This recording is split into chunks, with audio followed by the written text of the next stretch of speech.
Hello students, it is our second part of carbon. हमने first part में समझा carbon क्या है, उसके general features, types of carbon, singlet carbon, triplet carbon, उनका फॉर्मेशन कैसे होता है। आई मीन टू से सिंगलेट कार्बन कब बोलना है, ट्रिपलेट कार्बन कब बोलना है, और वो सिंगलेट और ट्रिपलेट टू टाइप्स के कार्बन का ही फॉर्मेशन क्यों हुआ। आज की वीडियो में हम देखेंगे preparation of carbon and reaction of carbons. ठीक है बच्चों, प्रिपरेशन ऑफ कार्बन में हम देखेंगे कि हम सिंगलेट और ट्रिपलेट बोथ टाइप के कार्बन को कैसे फॉर्म कर सकते हैं, और रिएक्शन में हम देखेंगे कि आपकी सिंगलेट जो कार्बन होती है वो कैसे रिएक्ट करती है, ट्रिपलेट कार्बन किस टाइप से रिएक्ट करती है, कौन सी स्टीरियो सिलेक्टिव होती है, कौन सी स्टीरियो स्पेसिफिक होती है। इसमें आपको स्टीरियो केमिस्ट्री भी अच्छे से एक्सप्लेन की जाएगी, आपको कंप्लीट कंसेप्ट क्लियर हो जाएगा कार्बन्स का। तो वीडियो में लास्ट तक बने रहना। चलो शुरू करते हैं। सबसे पहला प्रिपरेशन ऑफ कार्बन। बच्चों हमने देखा था कि कार्बन की रिप्रेजेंटेशन कैसे करते हैं, CH2 टू फ्री इलेक्ट्रॉन्स, हम इन्हें लोन पेयर ऑफ इलेक्ट्रॉन्स भी बोल सकते हैं, और Cr2 टू इलेक्ट्रॉन्स, और CCl2 two electrons. Means there are different types of carbons present in the nature. तो हमने बहुत सारे टाइप्स के कार्बन देखे थे फर्स्ट पार्ट पे। अब हम इनकी जनरेशन देखते हैं कि हम इन डिफरेंट टाइप्स के कार्बन को फॉर्म कैसे कर सकते हैं। सबसे पहले देखिए, अगर मैं CH3X को बेस के साथ रिएक्ट कराऊं तो क्या कार्बन का फॉर्मेशन हो सकता है? बिल्कुल हो सकता है। X मानिए आप कोई भी लिविंग ग्रुप हो सकता है, X इक्वल लिविंग ग्रुप। अब बताइए बच्चों, बेस का क्या काम होता है? बेस का काम होता है मोस्ट एसिडिक प्रोटॉन को एब्स्ट्रैक्ट करना। तो ये X हमारा लिविंग ग्रुप है। सपोज अगर ये Cl हुआ या फ्लोरीन हुआ तो ये क्या हो गया, ये हाइड्रोजन क्या हो गया, एसिडिक इन नेचर हो गया। तो जिसकी वजह से ये इसे एक्सेप्ट कर लेगा, बेस एक हाइड्रोजन को एक्सेप्ट कर लेगा, और हमारा जो स्पीसीज बनेगा वो ये रहा, कार्बन आयन की स्पीसीज बनेगी। अब देखिए हमने क्या देखा कि X जो है वो लिविंग ग्रुप है, X लिविंग ग्रुप है। अगर मैंने फ्लोरीन बोला है या क्लोरीन बोला है तो वो क्या होता है, हाईली इलेक्ट्रोनेगेटिव इन नेचर। उनका क्या काम होता है, इलेक्ट्रॉन्स दूसरे जो उनके साथ दूसरा एटम है उसके इलेक्ट्रॉन्स अपने साथ लेकर जाना। तो क्या होगा, ये नेगेटिव चार्ज को भी अपने साथ लेकर जाएंगे। तो ये क्या बना हमारा CH2 टू इलेक्ट्रॉन्स, जैसे हमारा CH4 है। कार्बन की वैलेंशियल इलेक्ट्रॉन कितना है, 4। देखो बच्चों, कार्बन के पास वैलेंशियल इलेक्ट्रॉन कितना होता है, 4। ये किस 4 हाइड्रोजन के साथ शेयरिंग कर रहा है, इक्वल टू 8, ऑक्टेट पूरी हो गई। अब हम इस स्पीसीज में देखें तो कार्बन के पास कितना होता है, 4 ही तो होते हैं वैलेंशियल इलेक्ट्रॉन, हाइड्रोजन 2, इक्वल टू 6। अब ये मत सोचना मैम ये इलेक्ट्रॉन्स क्यों नहीं जोड़े, इसे ऐसे करके लिखो 1 2 3 4, ठीक है। और अगर ऐसे लिखते हैं इस स्ट्रक्चर को CHHH, ठीक है, क्लियर। 1 2 3 4 5 6 7 8, 1 2 3 4 5 6, ठीक है। तो 6 वैलेंशियल इलेक्ट्रॉन होंगे, तो हमारी कार्बन का फॉर्मेशन हो गया। बच्चों whenever we use inert gas, जब भी आप सिस्टम में इनर्ट गैस का यूज़ करोगे, suppose N2 CH2 C3H8 C3F8, जब भी आप इन इनर्ट गैसेस का यूज़ करोगे हमेशा आपके ट्रिपलेट कार्बन का फॉर्मेशन हुआ। कौन सी कार्बन बनेगी, ट्रिपलेट कार्बन। फॉर एग्जाम्पल देखिए, मैं 2 एग्जाम्पल लेती हूँ, CHCl। हम ये भी देखेंगे कि ट्रिपलेट कार्बन कैसे रिएक्ट करेगी और सिंगलेट कैसे रिएक्ट करेगी। अभी आप बस फॉर्मेशन पर ध्यान दीजिए। अगर मैं इस मॉलिक्यूल को बेस के प्रेजेंस में रिएक्ट कराती हूँ तो बेस का क्या काम है, मोस्ट एसिडिक प्रोटॉन को एब्स्ट्रैक्ट करना। मीन्स ये हाइड्रोजन को, इस वाले हाइड्रोजन को बेस एब्स्ट्रैक्ट करेगा, तो हमारा क्या बनेगा, C negative Cl3। Again chlorine is a leaving group, C minus Cl, ठीक है, Cl2 2 इलेक्ट्रॉन से क्या बन गया आपका डाइक्लोरोकार्बन, क्लियर। लेकिन ये क्या बना है, सिंगलेट। बट अगर मैं इस केस में बेस के साथ कोई inert gas suppose C3F8 introduce कर देती हूँ तो क्या बनेगी हमारी कार्बन, ट्रिपलेट कार्बन का फॉर्मेशन होगा बच्चों इस केस में, ट्रिपलेट में दोनों स्पिन ऐसे रहती है, सिंगलेट में एक स्पिन अपवर्ड एक स्पिन डाउनवर्ड, क्लियर। इस एग्जांपल में बताइए आप कि कौन सी कार्बन का फॉर्मेशन होगा कौन से एटम के साथ। मैंने बेस लगा दिया। बेस का क्या काम है, बेस का काम है एसिडिक प्रोटॉन को एब्स्ट्रैक्ट करना। फ्लोरीन भी है, ब्रोमीन भी है, क्लोरीन भी है, इतने सारे इलेक्ट्रोनेगेटिव एटम है, तो ये क्या हो गया, एसिडिक प्रोटॉन हो गया। C negative, FBrCl। अब बच्चों देखो हमने पढ़ा है कि नेक्स्ट स्टेप में, सेकंड स्टेप जो होता है उसमें लीविंग ग्रुप लीव करके जाता है। अब आप बताइए क्लोरीन लीविंग ग्रुप होगा, ब्रोमीन होगा या फ्लोरीन होगा? Let me clear this point. As electronegativity of an atom decreases, it becomes a good living group। Leaving group. अब बताइए कौन सा ग्रुप लीव करके जाएगा? देखिए FCl है, यहाँ पर क्या है FCl और Br, तो Br क्या है? सबसे कम इलेक्ट्रोनेगेटिव है, तो Br यहाँ से लिविंग ग्रुप की तरह जाएगा -Br और कार्बिन का फॉर्मेशन होगा ClF। क्लियर बच्चों? अब हम नेक्स्ट देखेंगे कि हम ट्राई क्लोरो एसिडिक एसिड से कैसे फॉर्मेशन कर सकते हैं कार्बिन का। ट्राई क्लोरो बोला है तो मीन्स 3 क्लोरो ग्रुप लगाइए, एसिडिक एसिड लिख दीजिए, ठीक है? एसिडिक एसिड हो गया। अगेन हम इसे क्या करेंगे? सबसे पहले बेस से ट्रीट कराएंगे। अब बेस का क्या काम है? सबसे एसिडिक प्रोटोन को एब्स्ट्रैक्ट करना। ऑक्सीजन के साथ वाला जो प्रोटोन है वो ज्यादा एसिडिक इन नेचर है, तो इसे एब्स्ट्रैक्ट करेगा बेस और अपने साथ ले जाएगा। यहाँ पर नेगेटिव चार्ज का फॉर्मेशन होगा ऑक्सीजन पर।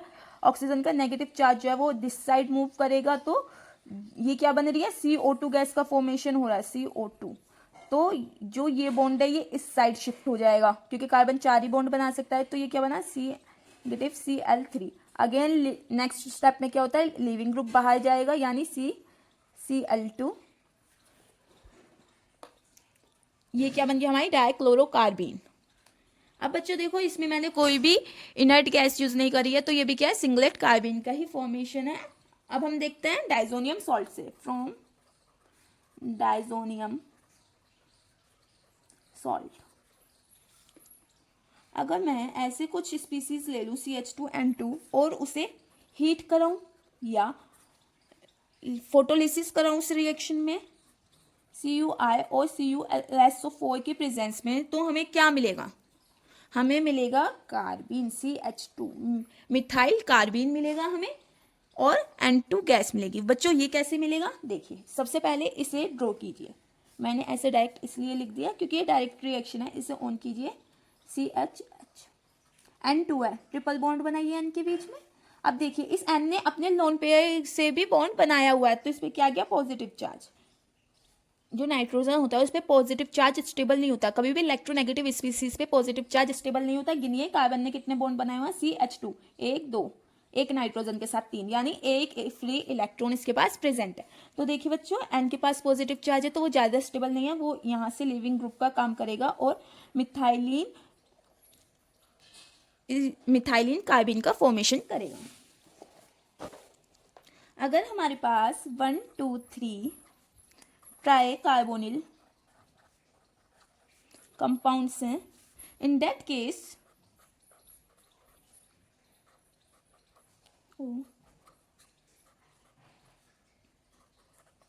अगर बच्चों हम इसे RH के साथ एसिडिक एसिड या लेड के साथ रिएक्ट कराएं, लेड के कंपाउंड के साथ रिएक्ट कराएं, तो इस केस में आपको कुछ नहीं करना, जस्ट इस पोजीशन पर कार्बन का फॉर्मेशन कर देना है, क्योंकि ये क्या है? सबसे ज्यादा स्टेबल कार्बन। हमने स्टेबिलिटी ऑफ कार्बन की पहले ही लेक्चर में बात कर ली है। Is are the various types of formation of carbon. अब हम रिएक्शन की बात करेंगे कि डिफरेंट टाइप्स की मीन्स सिंगलेट और ट्रिपलेट कार्बन कैसे रिएक्ट करेगी। देखो बच्चों अब हम बात करते हैं रिएक्शन ऑफ कार्बन की। ये मैंने एक कार्बन ले ली RCH दिस, ठीक है? कार्बन के पास दो ही तो बॉन्ड पेयर होते हैं, 2 फ्री इलेक्ट्रॉन्स होते हैं, प्लस एक इलेक्ट्रोफाइल न्यूक्लियोफाइल ले लिया। अब देखिए जब मैं इसे रिएक्ट कराऊंगी इस रिएक्शन को, तो क्या होगा? सबसे पहले हम जानते हैं कि कार्बन क्या हमारी इलेक्ट्रोफिलिक इन नेचर, हमने ये पहले लेक्चर में बात की थी। तो क्या करेगा? न्यूक्लियोफाइल अटैक करेगा। तो ये क्या बना? RCH negative NU। क्लियर बच्चों? देन अब नेगेटिव पोर्शन है, जब भी न्यूक्लियोफाइल जो होता है वो हमेशा किस पे अटैक करता है? इलेक्ट्रोफाइल पे। ये आपकी रिएक्शन होंगी ऐसे कार्बन की। अब बात करते हैं हम, अगर मैं किसी अल्कीन सिस्टम को रिएक्ट कराऊं CH2 कार्बिन से, सिंगलेट कार्बिन, रिमेंबर सिंगलेट कार्बिन से रिएक्ट कराऊं तो मुझे क्या रिजल्ट मिलेगा? प्लस। अगर मैं किसी एल्कीन पर कार्बिन का एडिशन कराऊं तो मुझे क्या रिजल्ट मिलेगा? उसकी स्टीरियोकेमिस्ट्री क्या होगी? बताइए, उसकी स्टीरियोकेमिस्ट्री क्या होगी? देखिए बच्चों, इस केस में आपको जस्ट सिंपल करना है। ये इन केस ऑफ सिंगलेट है, ट्रिपलेट अलग होता है। जो सिंगलेट होता है वो स्टीरियो स्पेसिफिक इन नेचर होता है, मीन्स उसकी ज्योमेट्री में जो हमारी सबस्ट्रेट की ज्योमेट्री है वही हमें प्रोडक्ट में मिलेगी ज्योमेट्री, उसकी ज्योमेट्री में कोई चेंज नहीं आता। आप लिख लेना स्टीरियो स्पेसिफिक। सिंगलेट क्या होती है? Stereo specific. मीन्स देखिए, मैं इस CH2 की जो CH2 के जो इलेक्ट्रॉन्स हैं मैं उनकी फीलिंग रिप्रेजेंटेशन दिखा देती हूँ। इस टाइप से होते हैं। अगर मैं इस बॉन्ड को क्लीव करूँ तो ये इस पोजीशन में होगा, ये इस पोजीशन में होगा। मीन्स ये क्या कर रहे हैं? एक दूसरे से पेयरिंग अप कर रहे हैं इस फॉर्म में। तो इन्हें बॉन्ड रोटेशन की जरूरत नहीं है, स्पिन को इन्वर्जन करने की जरूरत नहीं है। तो हमारा जो रिजल्ट मिलेगा वो हमें ऐसे ही मिलेगा, सेम। यहाँ पर CH2 CH2। सपोज अगर ये बिलो द प्लेन है तो ये प्लेन में आ जाएंगे, अगर ये नॉर्मल प्लेन में है तो ये बिलो द प्लेन चली जाएगी पूरी की पूरी रिंग। ठीक है बच्चों, करके दिखाइए। अगर ट्रांस में प्रोडक्ट है MEH CH2 है, हमें पता है ये कौन सी है? सिंगलेट कार्बिन है, सिंगलेट कार्बिन है। हमने देख लिया इनर्ट गैस के साथ अगर हम यूज़ कर रहे हैं तो वो ट्रिपलेट कार्बिन का फॉर्मेशन करेगी और अदरवाइज वो सिंगलेट कार्बिन देगी। तो इसमें अगर मैं बोलूँ आपको प्रोडक्ट बनाना है सबस्ट्रेट के साथ इस कार्बिन को रिएक्ट करके, तो आप क्या करोगे? सीधा ट्रांस ही आप प्रोडक्ट दे दोगे। ये CH2 ट्रांस है ना सबस्ट्रेट में, ट्रांस ही आपको प्रोडक्ट देना है क्योंकि ये क्या है? Stereo specific. अब हम बात करते हैं ट्रिपलेट कार्बिन की। बच्चों, अगर मुझे किसी कार्बिन का एडिशन कराना है ऑन एन एल्कीन तो क्या प्रोडक्ट मिलेगा हमें? ये मैंने दो अल्काइल ग्रुप लगा दी, R1 R2। हम जानते हैं ट्रिपलेट कार्बिन कैसी होती है? जिसकी स्पिन दोनों सेम हो, जिसकी वजह से वो ट्रिपलेट बनी है। अब देखिए, हम इस बॉन्ड को ब्रेक करेंगे। डबल बॉन्ड जो है एक अपर स्पिन में होगा, एक लोअर स्पिन में होगा। H R2 R1। अब देखिए, ये जो कार्बिन है आपकी CH2 जिसके इलेक्ट्रॉन्स इस पोजीशन में है, ये नीचे की तरफ है, ये वाला क्या ऊपर की तरफ है। तो ये अपने साथ एक बॉन्ड बना सकता है CH2। अगेन एक इलेक्ट्रॉन बच गया। अब इन दोनों के बॉन्ड बनाने हैं। हम जानते हैं जब भी हमें इलेक्ट्रॉन्स फिल करना होता है वो हमेशा अपोजिट स्पिन के होने चाहिए, लेकिन ये तो क्या सेम स्पिन है। तो इसमें दो कंडीशन हो सकती हैं, या तो मैं इस बॉन्ड का रोटेशन कराऊं, बॉन्ड रोटेशन कराऊं, या स्पिन का इन्वर्जन कराऊं, स्पिन इन्वर्जन। अब देखिए बच्चों, मोस्टली जो होता है कि बॉन्ड रोटेशन जो होता है वो रैपिडली होता है, बहुत जल्दी जल्दी होता है सिंगल बॉन्ड के अराउंड, लेकिन स्पिन इन्वर्जन में टाइम लगता है। लेकिन हम केमिस्ट्री में देखते हैं स्टेबिलिटी कहाँ पर मिल रही है। अब देखिए, सपोज मैं इस बॉन्ड को रोटेट कराती हूँ तो क्या होगा? HH, ये जो आपका R2 था वो ऊपर चला जाएगा, R1 नीचे आ जाएगा, R2 R1। ये CH2 इस टाइप से इलेक्ट्रॉन था, इसका जो अपवर्ड स्पिन इलेक्ट्रॉन था वो चला गया डाउनवर्ड स्पिन में। तो अब ये क्या कर सकते हैं? बॉन्ड का फॉर्मेशन कर सकते हैं। ठीक है, ये आपका हो गया प्रोडक्ट। अगर मैं स्पिन इन्वर्जन कराऊं, ये जो आपकी ऐसे स्पिन है ये अपवर्ड स्पिन को स्पिन इन्वर्जन में कन्वर्ट कर देते हैं डाउनवर्ड स्पिन में। मीन्स उसका अपोजिट करना है, स्पिन इन्वर्जन करना है। अगर डाउनवर्ड स्पिन है उसे हम अपवर्ड स्पिन में कन्वर्ट कर सकते हैं। तो ये ऐसे बन सकता है हमारा R2 R1 CH2, ये CH2 है। ठीक है, H। तो हमें क्या मिलेंगे? टू टाइप्स के प्रोडक्ट मिलेंगे। बट अगर मैं आपको ये एग्जांपल देती हूँ, MEH, आपको यहाँ पर ट्रिपलेट कार्बिन का इंसर्शन कराना है। बताइए आप कैसे कराओगे? हमने कौन से दो केसेस देखे हैं?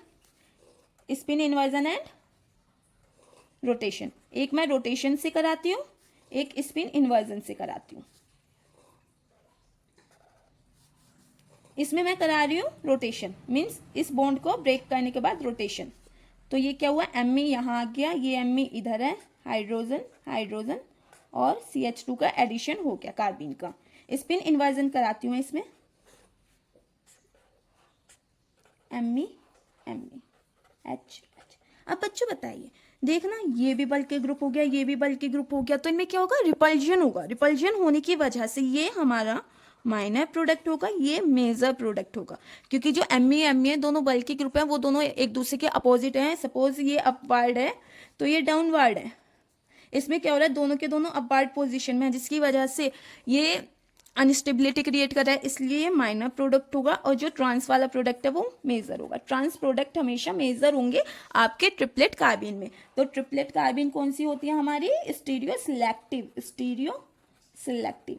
और जो सिंगलेट कार्बिन होती है वो स्टीरियो स्पेसिफिक, मीन्स जो सबस्ट्रेट का स्टीरियो केमिस्ट्री है वही प्रोडक्ट की स्टीरियो केमिस्ट्री होगी। ट्रिपलेट कार्बिन में स्टीरियो सिलेक्टिविटी आती है, मीन्स हमें देखना पड़ता है कि प्रोडक्ट जो हमें देखना पड़ता है कि सबस्ट्रेट की जो स्टीरियो केमिस्ट्री है उसमें रिपल्जन तो नहीं है, अनस्टेबल प्रोडक्ट का फॉर्मेशन तो नहीं करेगी कार्बिन के साथ रिएक्ट करके, ठीक है, तब हमें प्रोडक्ट मिलता है।